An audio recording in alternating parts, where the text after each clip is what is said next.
বিষয়গুলো এমনভাবে সেট করা আছে যেখানে পুরুষ প্রাধান্যটা পাচ্ছে বেশি। একটা গল্প দেয়া আছে, সেই গল্পের মধ্যে ছেলেকে উল্লেখ করা আছে। আমার মায়ের নাকের নোলক, সেটাও একটা ছেলের মার উল্লেখ দেয়া আছে।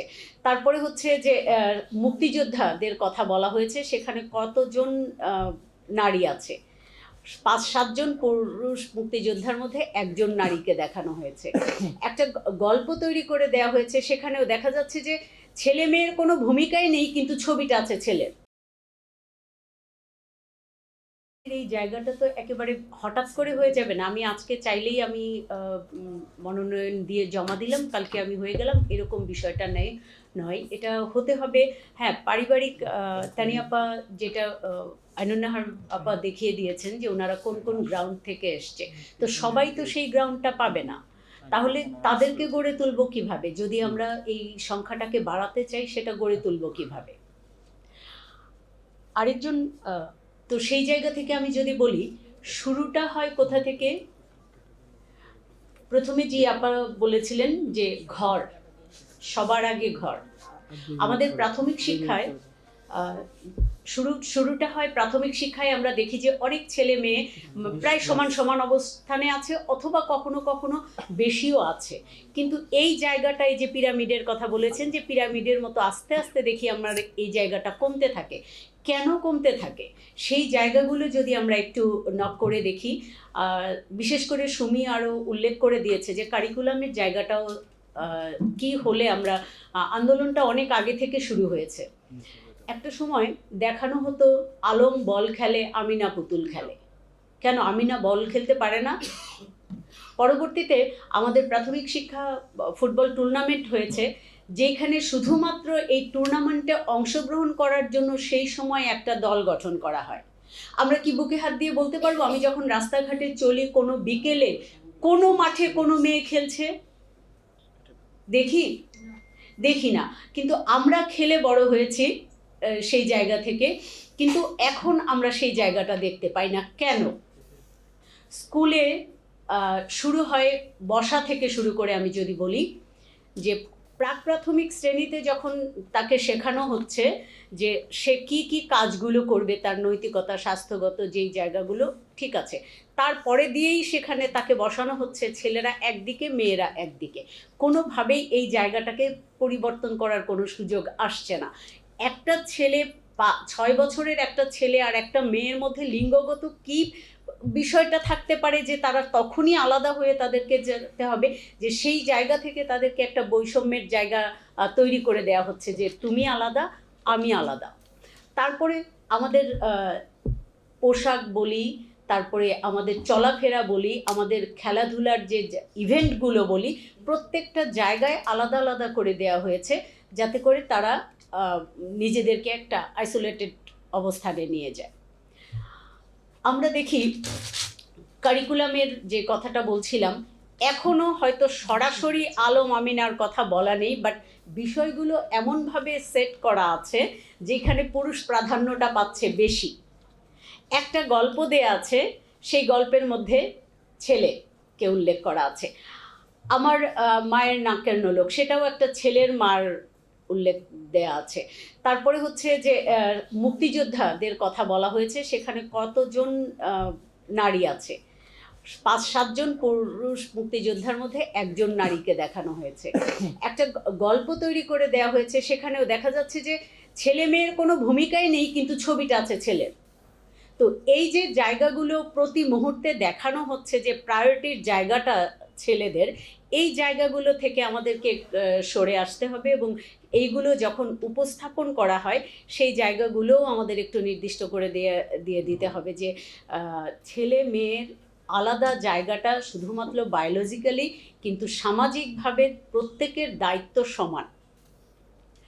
আমরা বলি যে মাদের দায়িত্ব সবচেয়ে বেশি। কেন মাদের দায়িত্ব সবচেয়ে বেশি? মায়ের দায়িত্ব শুধুমাত্র জন্ম দেয়া, স্তন্য দেয়া, 2 বছর পর্যন্ত স্তন্য দেয়া পর্যন্ত মায়ের দায়িত্ব। এরপরের যে কাজগুলো, সেই সম্পূর্ণ কাজটাই পুরুষ যেভাবে করতে, একটা নারী যেভাবে করতে পারে, অর্থাৎ মা যেভাবে করতে পারে, বাবাও সেভাবে করতে পারে। কিন্তু আমরা কি দেখি?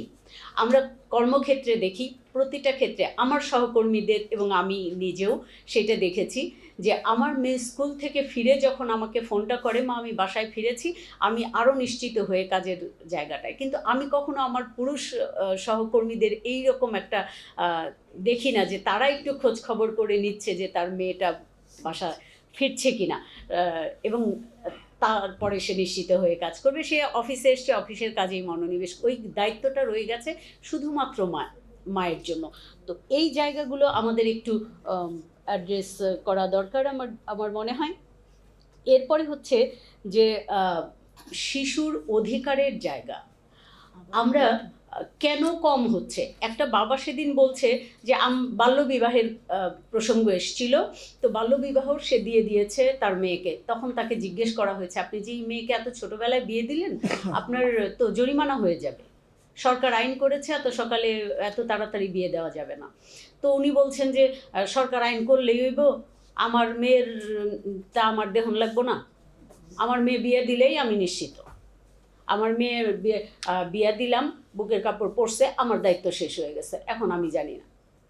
আমরা এই যে বিষয়টা এখন আমাদের স্কুল কলেজে হ্যাঁ উপবৃত্তি দেওয়া হচ্ছে তার পড়াশোনার জন্য, কিন্তু এই উপবৃত্তিটাই সব কিছু কিনা, তার যে স্কুল এনভায়রনমেন্টটা, সেই এনভায়রনমেন্টটা কোথায়? আমরা ম্যাক্সিমাম স্কুলে দেখি, এখনও দেখবেন যে অনেক স্কুলে স্তূপ করে আইনের ফারাক রয়ে গেছে, অর্থাৎ শিক্ষা প্রতিষ্ঠানগুলো সব দখল হয়ে যাচ্ছে। শিক্ষা প্রতিষ্ঠানের পাশে বাজার, শিক্ষা প্রতিষ্ঠানের পাশে দোকান, সেই জায়গায় একজন বাবা মা নিশ্চিত হতে পারছে না যে তার মেয়েটা নিরাপদে স্কুলে পৌঁছবে কিনা এবং নিরাপদে স্কুল থেকে বের হবে কিনা। সেই জায়গাগুলো আমাদেরকে একটু বাস্তব ক্ষেত্রে এই জায়গাগুলো একটু দেখতে হবে যে কেন বাবা মারা বাল্য বিবাহের দিকে আগ্রহী হচ্ছে, শিক্ষা ব্যবস্থার এই জায়গাগুলো কোথায় আছে। আমরা প্রতিনিয়ত দেখতে পাচ্ছি যে শিশু নির্যাতিত হচ্ছে, কোথায় এই নির্যাতনটা বেশি হচ্ছে? স্কুলে শাস্তির যে জায়গাটা, এটা অনেকখানি কমে এসছে, আমাদের স্কুল থেকে বেদ উঠে গেছে, কিন্তু আমরা মেয়ে শিশুদের যে নির্যাতনের যে জায়গাটা, সেই জায়গাগুলো কোথায় কোথায় বেশি দেখতে পাচ্ছি, সেই জায়গাগুলোকে আমরা একটু অ্যাড্রেস করি। আমাদের স্কুলগুলোতে প্রতিনিয়ত একটা সুপারভিশনের জায়গা রয়েছে, যেখানে স্কুল কর্তৃপক্ষ যদি সেই জায়গাগুলোতে সঠিকভাবে পরিচালনা করতে না পারে, তাদেরকে সঠিক নির্দেশনা দেওয়ার জন্য সেই সব সুপারভাইজাররা কাজ করছে। কিন্তু আমরা পাশাপাশি একটা জায়গা কিন্তু দেখতে পাচ্ছি যেখানে কোনো সুপারভাইজারের খুব একটা প্রাধান্য সেখানে নেই, যেটা আমাদের প্রাথমিক শিক্ষাক্ষেত্র থেকে তো নেই, এবং তাদের নিজস্ব যেইটুকু আছে আমাদের প্রভাষিকার সেই জায়গাগুলো, মাদ্রাসা থেকেই আমরা সেই জায়গাগুলো একটু বেশি পাচ্ছি। এবং সেখানে যেটা হচ্ছে ধর্মীয় দৃষ্টিভঙ্গির জায়গাগুলোতে এত বেশি দেয়া হচ্ছে যে আমরা প্রতিটা মানুষই ধর্মভীরু, ধর্ম নিয়েই আমরা থাকবো, কিন্তু এইটা যাতে আমাদের বেড়ে ওঠার বিকাশের জায়গাটাকে আটকে না দেয়, সেই জায়গাটুকু আমাদেরকে একটু দেখতে হবে। আমরা সহশিক্ষাক্রমিক কার্যাবলী আমাদের পাঠ্যক্রমের মধ্যে রয়েছে, কিন্তু এইটা বাস্তবতার নিরিখে দেখা যায় যে এই জায়গাগুলো একটু অবহেলিত হচ্ছে প্রতিনিয়ত, কারণ এটা ধর্মের ক্ষেত্রে কিছুটা সাংঘর্ষিক মনে করা হচ্ছে, সেই জায়গাগুলো থেকে হয়তো আমরা আর একটু পিছিয়ে যাচ্ছি। তো আমার কথা হচ্ছে যে ঘর থেকে শুরু করতে হবে ছেলে মেয়ের বৈষম্যটা, সেটা প্রাথমিক শিক্ষা থেকে আমরা যদি তাদেরকে এভাবে বলতে থাকি ছেলে মেয়ে উভয়ে সমান, প্রত্যেকের সমান দায়িত্ব রয়েছে, কারিকুলাম থেকে শুরু করে প্রত্যেকটা জায়গায় তারা সমানভাবে কাজ করতে পারে, এই জায়গাগুলো চিহ্নিত করে দিতে পারলে আমার মনে হয় যে তাদের সুস্থভাবে বেড়ে ওঠা, আরেকটা যেটা বলছি যে আমরা পরবর্তীতে নেতৃত্বের জায়গাগুলোতে যেতে পারবো। আমাদের স্কুলগুলো থেকেই যদি আমরা কাউন্সিলিংয়ের যে জায়গাটা, ক্যাপ্টেনশিপের যে জায়গাটা, এই জিনিসগুলো তাদেরকে অভ্যস্ত করে তুলি, তাহলে হয়তো ভবিষ্যতে আমরা আমাদের এই যে নেতৃত্বের জায়গাটাতে এই সংখ্যাগুলো আরও বাড়াতে পারব। ধন্যবাদ।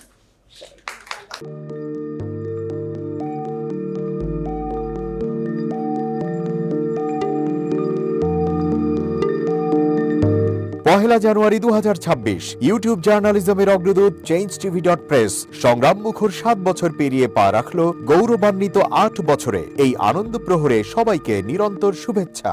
আমি নিজেকে ধন্যবাদ মনে করি, আমি সৌভাগ্যবান চেঞ্জ টিভির পক্ষ থেকে আমার সাক্ষাৎকার নেওয়ার জন্য তারা আসছেন এবং চেঞ্জ টিভি দীর্ঘ 8 বছর ধরে এই কাজগুলি করছে। আমি তারা অনেক ভালো কাজ করেছেন, দেশের মানুষের সুখ দুঃখের কথা প্রত্যক্ষ তুলে ধরছেন। আমার আশা থাকবে চেঞ্জ টিভি সামনের দিকে উত্তরোত্তর আরও সমৃদ্ধ হবে। একটাই শুধু আমাদেরকে উপদেশ দিতে চায় তাদের কাছে, সেটা হচ্ছে সত্য কথাটা মানুষের সামনে তুলে ধরা, মানুষের ভিতরে কি চায় তাদেরটা তুলে ধরা, মানুষের প্রত্যাশা তুলে ধরা এবং মানুষের মধ্যে এই যে দেশাত্মবোধটা এবং সত্যবাদীটা এটা জাগরণ করে চেঞ্জ টিভির সামনে থেকে এগিয়ে যাবে।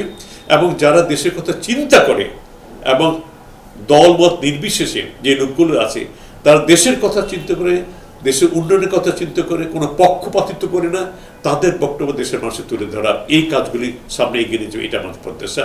অনেক ধন্যবাদ আপনাদেরকে, দেশবাসীকে, দেশবাসী সবাইকে আমি ধন্যবাদ জানাচ্ছি। changeTV.press এক ফোঁটা হলুদও নেই। আমরা শুধু changeTV.press এক ফোঁটা হলুদও নেই।